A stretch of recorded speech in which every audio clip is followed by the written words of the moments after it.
विरोध होता है, आपकी लाइफ में कुछ परीक्षाएं आती हैं, या बीमारी की एंट्री होती है, या कुछ परीक्षा की एंट्री होती है जो परमेश्वर की ओर से है, सबसे अधिक जो आपको उस समय चाहिए वो परमेश्वर का वचन है। और जैसे ही आप परमेश्वर के वर्ड को पढ़ते हैं, आप नोटिस करते हैं, चाहे आपके बाहर का माहौल कैसा भी हो, वो चाहे अभी चेंज हुआ या नहीं हुआ, आपके अंदर का माहौल जो है एक क्रिश्चियन व्यक्ति के लिए ज्यादा मायने करता है। जब अंदर का माहौल हिलता है तो आप डूबते हैं। बाइबल कहती है पतरस जब परमेश्वर को पूछकर चलने लगा कि प्रभु अगर तू ही है तो पानी पे चल के आऊं, तो परमेश्वर ने कहा आ जा। जब पानी पे चलने लगा, बाहर का माहौल तो वही था, आंधी और तूफान आ रहे थे, अंदर का माहौल बदल गया और वो डरने लगा, क्योंकि शैतान ने कहा ओए तुझे मालूम नहीं, इंसान को पानी पे चलने के लिए तो बनाया नहीं गया, मछलियों को बनाया गया। परमेश्वर ने तो मछलियों को बनाया पानी पे चलने के लिए और बहने के लिए और तैरने के लिए, तुझे तो नहीं बनाया, तो डूब जाएगा अभी। और जैसे ही उसने शैतान की बातों की ओर ध्यान दिया, शैतान भी वचन का प्रयोग करता है, वो भी वचन में क्या लिखा है उसको आपके खिलाफ प्रयोग करने की कोशिश करता है। और जब आप लोगों में वचन नहीं होता, आप उसकी बातों पे यकीन करते हैं, और बहुत से लोग परमेश्वर की उस योजना को समझ नहीं पाते और उसे पूरा नहीं कर पाते। हालेलुया। अब जब उसको बाइबल कहती है जब वो पानी पर था और जब पानी पर चलकर शक आ गया और डूबने लगा, तो परमेश्वर ने ये नहीं कहा तू क्यों अविश्वासी बना। परमेश्वर ने कहा तूने क्यों अल्प विश्वासी, तूने क्यों संदेह किया, थोड़े विश्वासी, यानी तेरे अंदर संपूर्ण विश्वास नहीं, तूने क्यों शक किया, तूने क्यों विश्वास नहीं किया। दाऊद ने परमेश्वर के वचन को याद करके, बाइबल कहती है हौसला बांधा, हियाव बांधा। आपको ये बात समझ आनी चाहिए, पास्टर्स को खासकर जब वो सेवा में होते हैं, जब वो अलग अलग तरह की परीक्षाओं में या दुखों में या किसी तरह के सताव में होते हैं, आपको एक चीज जो चाहिए वो है परमेश्वर का वचन। आप जैसे ही परमेश्वर के वचन में जाते हैं, एक रेस्ट, एक विश्राम जो है आपकी स्पिरिट में एंटर करता है। और जब तक ये विश्राम आपकी लाइफ में, आपकी स्पिरिट में एंटर नहीं करता, बाइबल कहती है आप बड़े बड़े काम नहीं कर सकते। बाइबल कहती है उस समय के लोग जब पापी थे और अलग अलग तरह के पापों में फंसे हुए थे, तो परमेश्वर ने नूह को चुना। और बाइबल कहती है परमेश्वर ने नूह के साथ आकर बात की कि एक बड़ी कश्ती बना और सब तरह के जानवर उसमें रख, अशुद्ध जोड़े इतने, शुद्ध जोड़े इतने, और उसके बाद मैं इतने दिन बारिश बरसाऊंगा और सब लोग धरती पर मर जाएंगे। और बाइबल कहती है नूह का जो इब्रानी मतलब है, उसका मतलब है रेस्ट, उसका मतलब है विश्राम। जब आप विश्राम में नहीं होते, आप घबराए होते हैं, क्योंकि आप बाहर की दुनिया की न्यूज पढ़ रहे हैं, ज्यादा आप न्यूज में हैं, आप देख रहे हैं बाहर क्या हो रहा है, माहौल खराब हो रहा है। लेकिन बाइबल कहती है जब आप बाहर की दुनिया को देखते हैं, आपकी रेस्ट जो है अंदर की वो लूज हो जाती, वो खत्म हो जाती। और जिस दिन आपका विश्राम जो है वो खत्म होता है, परमेश्वर आपको इस्तेमाल तो कर सकता है, लेकिन बड़े कामों के लिए आपको इस्तेमाल नहीं कर सकता, क्योंकि परमेश्वर को बड़े कामों में आपको इस्तेमाल करने के लिए एक विश्राम में, रेस्ट में, जो आदमी, जो औरत, जो खुदा का दास, दासी, विश्वासी, विश्वासनी रेस्ट में हो, आराम में हो। कौन सा आराम? आराम करने का मतलब ये नहीं कि वो सुसमाचार प्रचार ना करे, या काम ना करे, या सेवा ना करे, या प्रेयर ना करे। आराम का मतलब उसके अंदर एक विश्राम का आत्मा है, वो घबराया हुआ नहीं, वो डरा हुआ नहीं, उसे मालूम उसका परमेश्वर उसके साथ है, उसे मालूम इस आंधी तूफानों के आगे एक सनी डे उसका इंतजार कर रहा है, उसको मालूम है एक बड़ी टेस्टिमनी उसका इंतजार कर रही है, उसको मालूम है ग्लोरियस डेज उसका इंतजार कर रहे हैं। ओ आमीन, ऊंचा चाहिए मैंने कहा। उसे मालूम है दीर्घायु उसका इंतजार कर रही है, उसको मालूम है उसके बच्चों की साल्वेशन उसका इंतजार कर रही, उसको वो मालूम है, क्योंकि बाइबल कहती है वो विश्राम में जो रहता है, जो रेस्ट में है। बाइबल कहती है नूह के साथ परमेश्वर ने बात की। आप बोलते हैं परमेश्वर मुझसे बात करे, इतने अनरेस्टेड बंदे से परमेश्वर बात नहीं कर सकता। अगर वो अनरेस्टेड है, विश्राम में नहीं है, क्यों? क्योंकि उसकी हीलिंग नहीं हो रही। हर टाइम वो हीलिंग के लिए प्रेयर कर रहे हैं, हर टाइम हीलिंग के बारे में सोच रहे हैं, हर टाइम मास प्रेयर में भी हीलिंग के बारे में सोच रहे हैं, हर टाइम पर्सनल प्रेयर में भी हीलिंग के बारे में सोच रहे हैं। उसके बच्चा नहीं है, हर टाइम वो बच्चे के बारे में सोच रहे हैं। परमेश्वर को मानूं नहीं, मैं मानूंगा नहीं, कोई बात नहीं। हर टाइम अगर इसी बारे में वो सोच रहा है, इसका मतलब उसके अंदर रेस्ट की कमी है, विश्राम की कमी है। और बाइबल बताती है अगर परमेश्वर ने आपकी जिंदगी से बड़े काम करने हैं, खासकर पास्टर्स की लाइफ से, आपकी लाइफ से, विश्वासियों की जिंदगियों से, तो आपके अंदर विश्राम होना बहुत ही जरूरी है। बाइबल कहती नूह एक विश्राम रेस्ट में था। नूह का मतलब है रेस्ट, नूह का मतलब है विश्राम, नूह का नाम का मतलब रेस्ट था। लेकिन जब तक नूह असली रेस्ट में नहीं आया, परमेश्वर ने उससे भी बात नहीं की। जब नूह खुद रेस्ट में आ गया, अपने नाम का मतलब अपनी जिंदगी में पूरा किया, तो परमेश्वर ने उससे बात की, नूह अब मैं लोगों को नाश करने वाला हूं, अब एक बड़ा तूफान आएगा, एक बड़ी बारिश आएगी और सब लोग नाश हो जाएंगे। और परमेश्वर ने उससे बात की जो आत्मिक विश्राम में था। आपका आत्मिक विश्राम खत्म हो सकता है ज्यादा टीवी देखने से, ज्यादा फेसबुक देखने से, ज्यादा दुनियावी बातों में खोने से, प्रार्थना ना करने से, बाइबल ना पढ़ने से। बाइबल सुनना, वचन सुनना अच्छी बात है, लेकिन बाइबल पढ़ना बहुत ज्यादा जरूरी है। खुद वचन को पढ़ना सबसे ज्यादा जरूरी है, सबसे अधिक इंपॉर्टेंट है खुद वर्ड को पढ़ना। आप अगर वचन सिर्फ सुनते हैं और पढ़ते नहीं, तो भी एक अनकंप्लीटनेस, एक अधूरापन सा आपकी लाइफ में, एक हल्की सी बेचैनी, पूरी बेचैनी नहीं, आपकी लाइफ में हमेशा रहेगी, क्योंकि आप वचन को सुन रहे हैं लेकिन पढ़ नहीं रहे। जो लोग सुनते भी नहीं, पढ़ते भी नहीं, वो तो बेचैन रहते, उसमें कोई शक नहीं।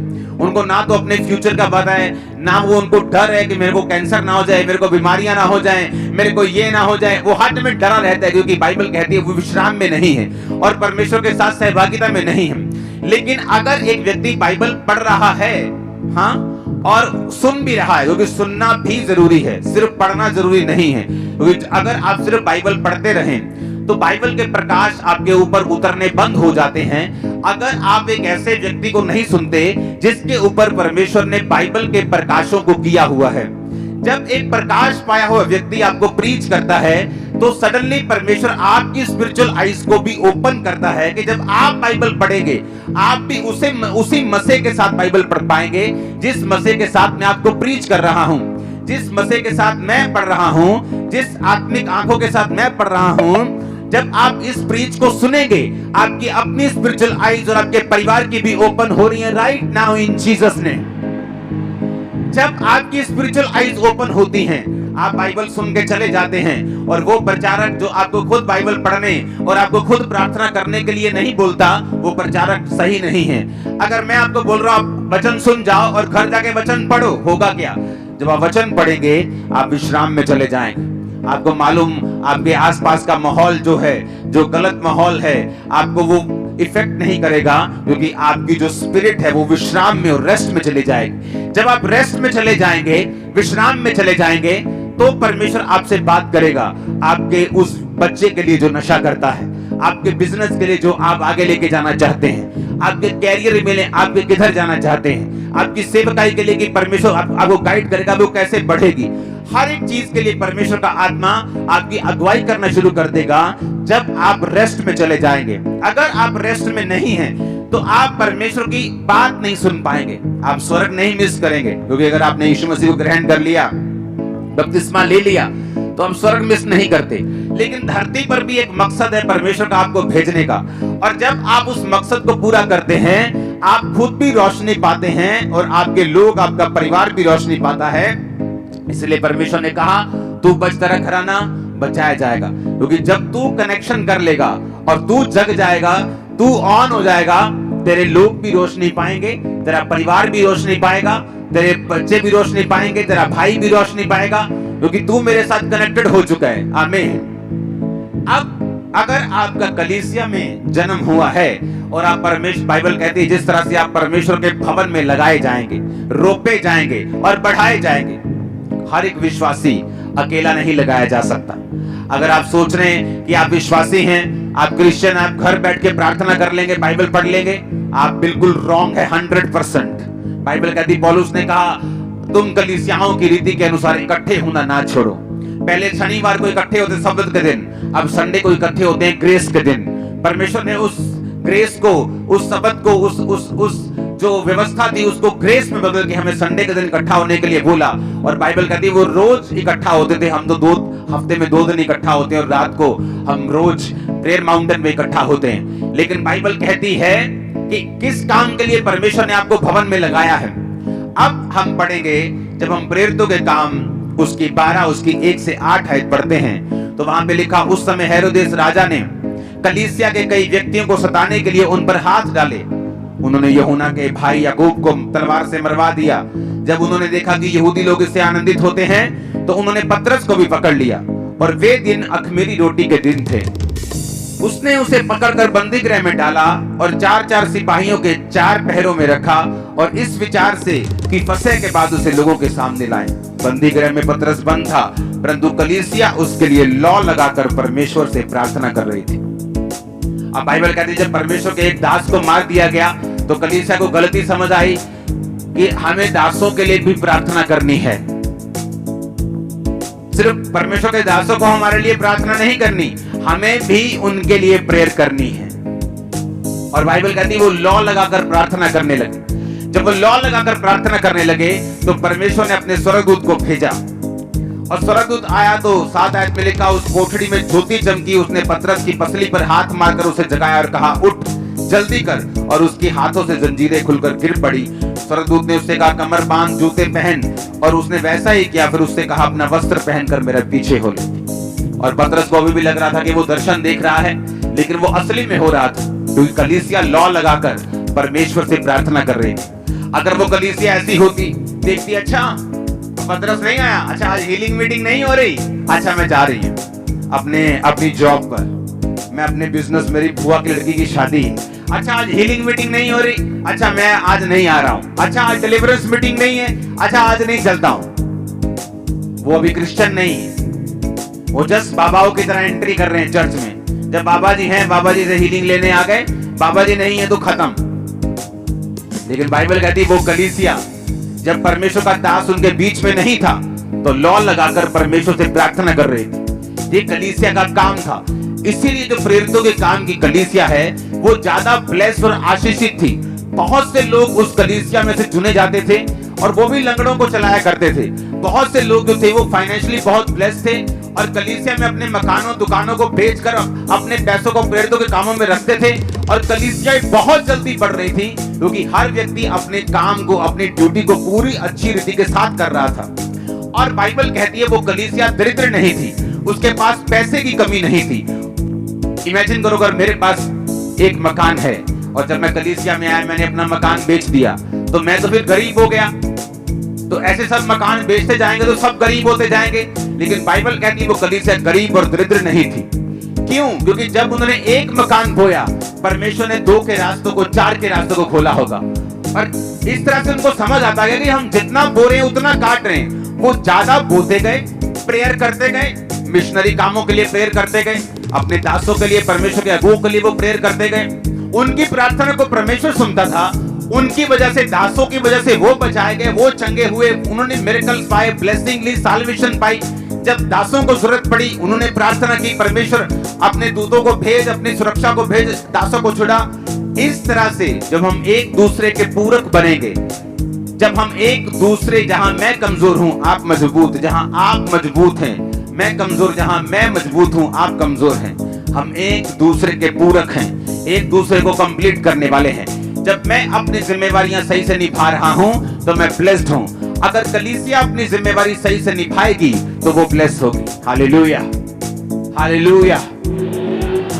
मैंने देखा है बहुत सी कलीसियाएं जो अपने पास्टर्स के दर्शनों में उनका साथ नहीं देती क्योंकि पास्टर ने बोला होता है मुझे ये कलीसिया से कुछ भी जरूरत नहीं। ऐसे बहुत सारे पास्टर्स को मैं जानता हूं। लेकिन उस कलीसिया की जिम्मेवारी ये होती है कि उस सारे मिशनरी कामों में प्रार्थना के साथ, उपवास के साथ, पैसों के साथ, ताकत के साथ, वरदानों के साथ, जो भी कलीसिया के पास है वो उस मिशनरी काम के लिए, खुदावंद की सेवकाई के लिए, किसी धर्म के प्रीच के लिए नहीं, जीसस क्राइस्ट के प्रीच के लिए, किसी धर्म को ऊंचा, किसी धर्म को नीचा करने के लिए नहीं, यीशु मसीह के नाम को फैलाने के लिए अगर आपका कुछ भी प्रयोग नहीं हो रहा तो बाइबल कहती है आप एक सच्ची कलीसिया नहीं है, आप एक राइट पाथ पे नहीं हैं, आप एक सही रास्ते पे, सही दर्शन पे नहीं हैं और आप परमेश्वर की मर्जी को पूरा नहीं कर रहे। और इसी कारण आपकी लाइफ में कंफ्यूजन है और रेस्ट की कमी है, विश्राम की कमी है। ब्लेसिंग के लिए जोर लगाना पड़ता है, लाइफ अगले लेवल तक नहीं पहुंचती। बहुत से लोग सोचते हैं कि अगले लेवल पे जाने के लिए हमें परमेश्वर की ओर देखना होगा। हाँ, वो तो देखना ही होगा, लेकिन हर टाइम ऐसा नहीं है बाइबल के मुताबिक। बहुत से लोग प्रार्थना करते हैं परमेश्वर मैं सेम सैलरी पे हूँ, मैं सेम अनॉइंटिंग पे हूँ, मैं सेम मसे में हूं, मैं सेम वरदान में हूं, मैं सेम इसी बरकत पे हूं।